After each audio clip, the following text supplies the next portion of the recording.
Kimdir yelkasini tutgan yo'limda, kimlarning mehnati ochgan ko'zimni, kimlarning qalbiga, ishiga boqib, oynadan ravshanroq ko'rdim o'zimni. Talantlı şair, go'zal prozalik chiqarmalarning avtori Saida Zununova 1926-yili Andijon qalasida xizmatkor shang'irog'ida dunyoga keldi.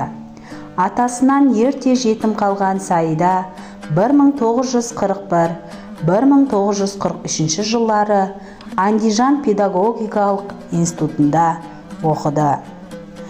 Andijon maktablarida muallim, gazeta redaksiyalarida adabiy xizmatkor bo'lib ishladi.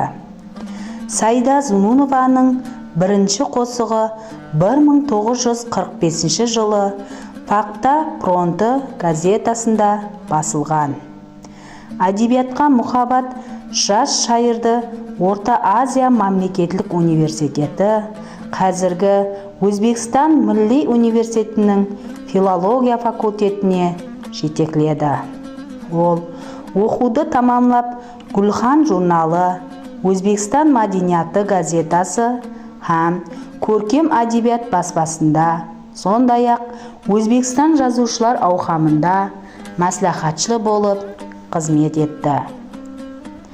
Saida Zununova ayni qamal jasida 1977-yili og'ir kasallikdan so'ng qaytis bo'lgan. U yozuvchi Said Ahmadning suyukli zoyibi edi. Ularning yolg'iz qizlari ham ahliqlari bor.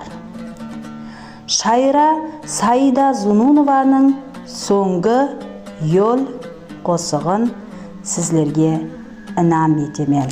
Xadamlar charpasiz og'ir xadamlar, ko'zlar pardasiga qolgan oshiq yosh, eng so'nggi safarga kimni uzatar, hamkasmi, qo'shnimi yoki qarindosh.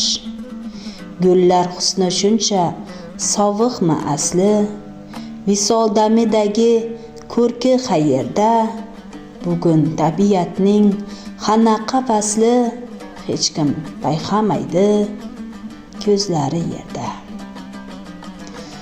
Mayliga ranglar ham o'shsindi nafas, mayliga oftob ham berkinsin birdam, mayliga bir zum yo'qolsin havas, mayliga zil yukday tuyulsin qadam.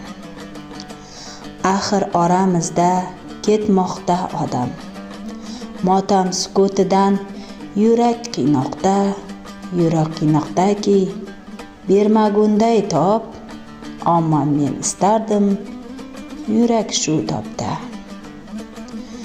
O'z-o'ziga shunday berolsa hisob, darding eshitdingmi tirikligida, biron shodlik kunni gul tutganmiding, yoki o'sha kunni unutganmiding?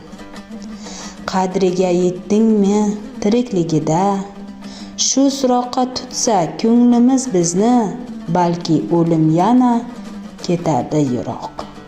Odamlar, qadrlang bir-biringizni, gul ham, muhabbat ham tirikka kerak.